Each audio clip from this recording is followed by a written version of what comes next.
কি বন্ধুরা, বুঝতে পারছেন? ভোট শেষ, এবার টেলিকমের দাম বেড়েছে, টেলিকমের ট্যারিফ প্ল্যানের দাম বেড়েছে। কালকে হয়তো তেলের দাম বাড়বে, পরশুদিন চালের দাম বাড়বে, ডালের দাম বাড়বে।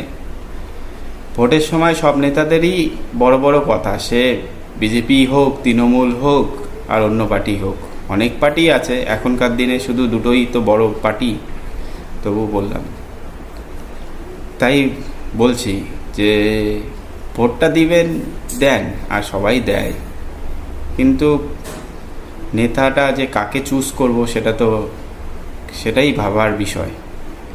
কাকে নেতা ভাবব? সবাই লঙ্কায় যে যায় সেই রাজা হয়, তাই কাকে নেতা ভাবব? চলুন বন্ধুরা, আজকে এখানেই কথা শেষ। অন্যদিন আপনাদের সাথে আবার কথা হবে।